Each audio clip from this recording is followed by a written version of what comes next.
Up today the second lesson of electrolysis. So we have discussed what is electrolysis. It is simply the splitting of an electrolyte into its components with the help of electric current. It means when an electric current is passed through an electrolyte, it will split into its components, and this whole process is called electrolysis. Now, how we can do the electrolysis of a compound? As we have discussed earlier, electrolytes are ionic compounds, and they may be in the molten form or they may be in the aqueous form. So there are three steps for electrolysis. Step 1, ionization of an electrolyte. Ionization means formation of ions. Formation of ions are called cations and anion. So the first step is to convert electrolyte into ions. For example, we are supposing we have an electrolyte AB. The first step is when electric current will pass through AB, it will split into cation and anion. Suppose A plus is a cation, AB minus is an cation. Cation is always positively charged and anions are always negatively charged. So the first step, we have to ionize the electrolyte into cations, and this step is called what? Ionization. So simply, what is ionization? Changing electrolyte into ions. So this is the first step. Now we have two ions, cations and anions. The second step is we have two electrodes, anode. You know anode is called positive electrode. Anode is called positive electrode. So anions, the negatively charged ions, they will deposit at anode as oppositely charged particles attract each other.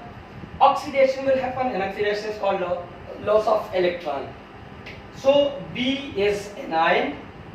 It will lose electron. Now it depends how many electron it will lose. So it depends on the charge of that anion. In this case, B has -1 charge, so it means it will lose 1 electron. If there is -2 charge, it will lose 2 electron. If there is -3 charge, it will lose 3 electron. And loss of electron in chemistry is called what? Oxidation. And after oxidation, an ion will convert into a neutral substance. Third is the reaction at cathode. You know, negative electrode is called cathode, and cations, the positively charged ions, they will deposit at cathode and they will gain electron. And gain of electron in chemistry is called what? Reduction. So simply cathode cation reduction. Now how many electron a cation can gain? It depends on the charge. There is +1 charge, so it will gain 1 electron. If there is +2 charge, it will gain 2 electron, and if there is +3 charge, it will gain 3 electron. So I will repeat all the steps.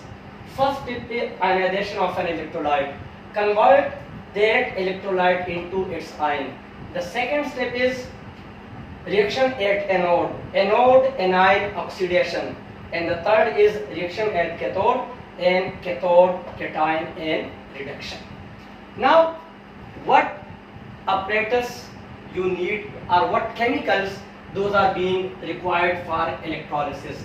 So electrolysis means, first one, you need a battery. As battery is a source of electricity, it will provide current. As current will be passed, this current is provided by the battery. Apparatus, you need a container in which you can put the given electrolyte, and you need electrodes, and you know there are two electrodes, anode and cathode. Anode is positively electrode and cathode is negatively charged electrode. So look at this diagram. Overall, this is a battery. Now keep in mind, the larger bar is always used for positive charge and the smaller bar is always used for negative charge. Positive electrode is called anode and the negative electrode is called cathode. This is the apparatus, and this one is an electrolyte. It can be any ionic compound in the molten or in the aqueous form. This is the simple diagram how to represent the electrolysis of the given electrolyte. Okay, so these are the reactions. So there are 3 reactions, and these are the apparatus or the chemicals which are being used in that given electrolysis. So it's very simple. Now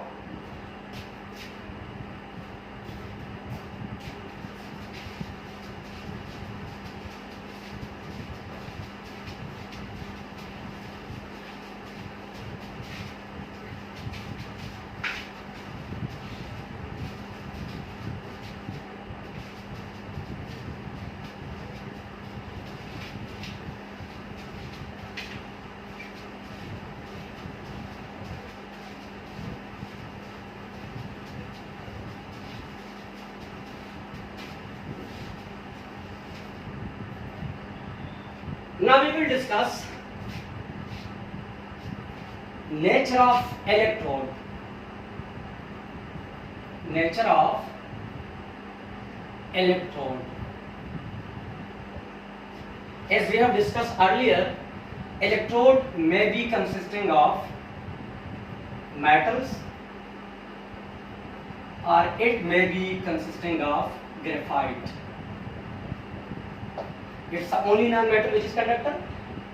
Why electrodes are consisting of metals or why electrodes are consisting of graphite? Because in both cases, free electrons are available, and those electrons are used for the conduction of electric current. Through these electrons, electricity will enter into the electrolyte, and the process of electrolysis will happen. Okay. Now, in the metals, we are using active electrodes.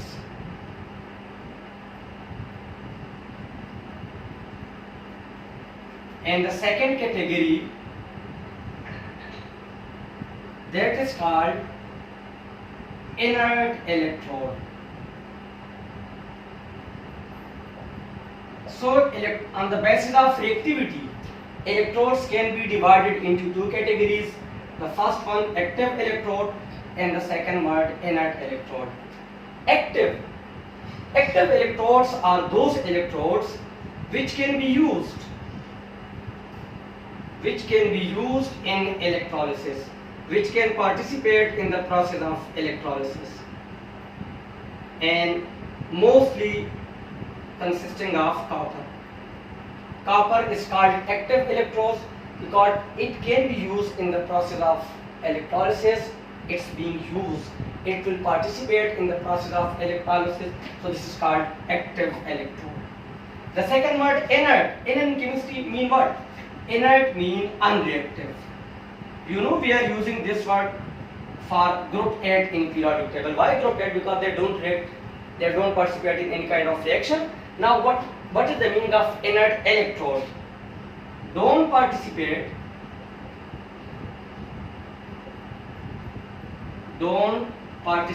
in that reaction, in that electrolysis.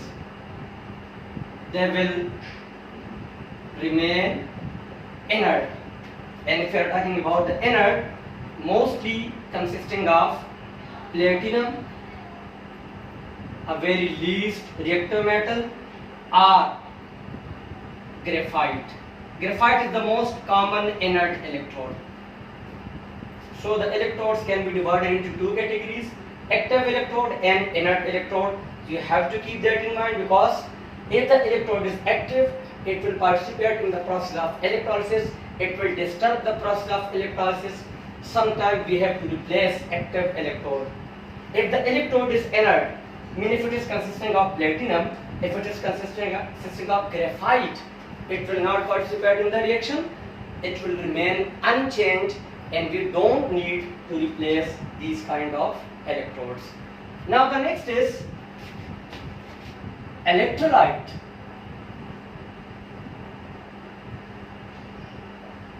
As you know, all electrolytes are ionic compounds, but 2 categories. Maybe the electrolyte is in the molten form. Maybe the electrolyte is in the aqueous form. Molten means just in the liquid form. For example, we have sodium chloride in the liquid form.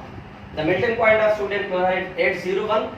So heat till its melting point, it will change into a liquid form, that is called molten form. So if we are using molten form, we have always one cation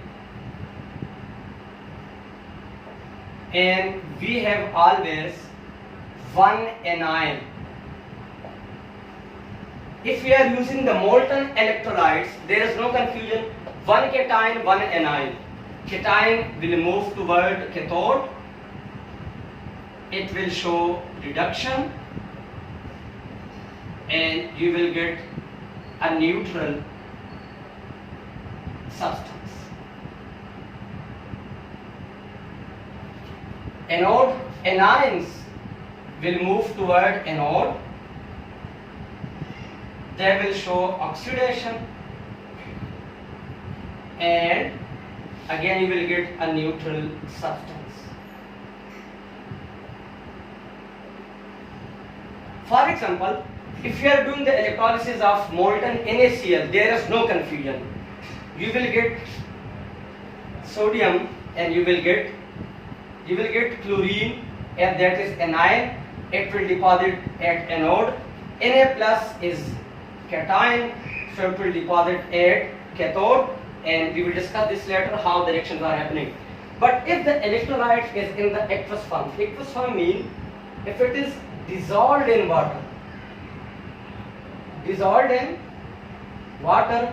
then what it means? Now we are taking two compounds. How to?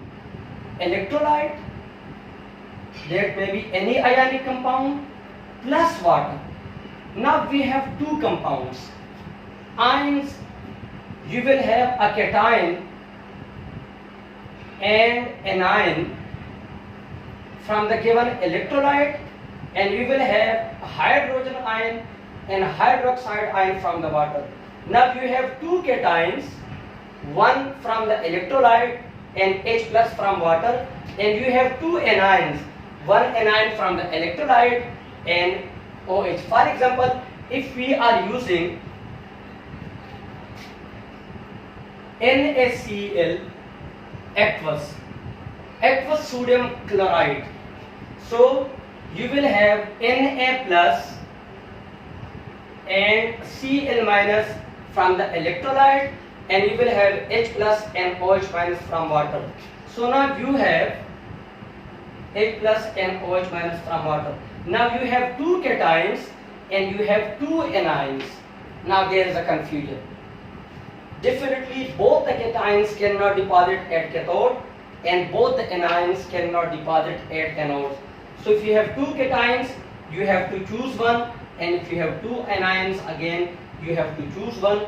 We will discuss this later. What is the priority of cation depositing and anion depositing? But again I am clearing to you, if the electrolyte is in the molten form, it's very simple because you have one cation and one anion, so straight away you can do the electrolysis. But if you are using the aqueous form of that electrolyte, aqueous form doesn't mean single compound. First is water and the second is that electrolyte. So mostly in most of the cases you will have two cations and you will have two anions. Now we will go for the priority order that we will discuss in the next video. This is all about the general principles of an electrolyte and the process of electrolysis, nature of electrode, steps which are used in the process of electrolysis, and if the electrolyte is in the molten form and if the electrolyte is in the aqueous form. In the next video we will take some examples of molten electrolyte and some example of aqueous electrolyte, and in some cases we will use active electrode and in some cases we will use inert electrode. So the next video that will explain you further how the process of electrolysis is actually happening. It's all about we will follow these principles. Okay, thank you.